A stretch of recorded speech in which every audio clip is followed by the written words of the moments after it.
Okusabako okwebaza olw'ekkanisa ya Uganda okuweza emyaka 6 nga yeekutudde ku Bungereza mu lutiko ya Paul Mutukuvu Namirembe kwetabyeko abalabirizi okuva mu bulabirizi obw'enjawulo eyali Ssaabaminisita Amama Mbabazi Nampala wa gavumenti Ruth Nankabirwa n'abantu abalala. Okusaba kuno kukulembeddwamu Ssaabalabizi w'ekkanisa ya Uganda Dr. Samuel Stephen Kazimba Mugalu ng'ayambibwako omulabirizi w'e Namirembe Right Reverend Wilberforce Toluwalira. Okubuulira kukulembeddwamu omulabirizi wa Kigeze eyawumula Right Reverend George Katwesije ng'asabye abantu okwefumiitiriza ku byayita okusobola okutereeza gye balaga. Asiimye abazze bakulembera ekkanisa ya Uganda nga Ssabalabirizi okuviira ddala kweyasooka okutuuka kwaliwo kati olw'enkulaakulana ey'omuggundu nga Kanisa kati yeetengeredde era teyimirirawo ku buyambi buva bunaayira.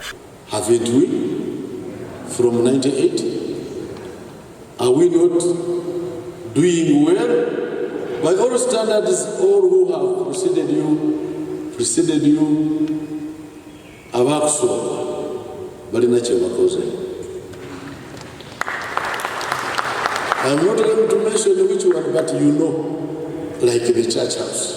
Oluvanyuma Ssabalabirizi Kazimba asiimye bonna ababeereddewo ekkanisa emyaka 6 egiyise era n'awamu ne gwe yaddira mu bigere Right Reverend Stanley Ntagali omukisa okwogerako eri ekkanisa ng'asiimye omutonzi olw'ebyo by'ayisizaamu ekkanisa naye ng'omuntu. Asinzidde wano ne yeetondera ekkanisa abooluganda lwe ne mukyala w'empozi n'eggwanga okutwaliza awamu olw'ekikolwa eky'obwenzi kye yeenyigiramu n'asaba ekisonyiwo era nti yeewaayo mu mikono gya Yesu amusaasire nga kino kinyogozza ekkanisa. Sadly, I fell into sin of adultery, and I confessed to the Lord to forgive me, and I want the church to forgive me, my brother bishops, all our partners, brothers and sisters in the vineyard of the Lord,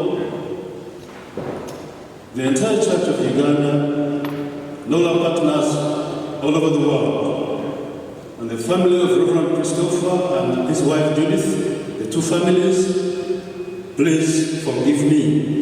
Abadde omugenyi omukulu ku mukolo guno eyali Ssaabaminisita Amama Mbabazi naye asiimye bonna abasobodde okulaakulanya ekkanisa okugituusa ku ddaala lyeriko kati kyokka n'asaba abaweereza okufuba okulaba nga bava kuyimirirawo ku biweebwayo byokka nga ne gavumenti webakwasizaako.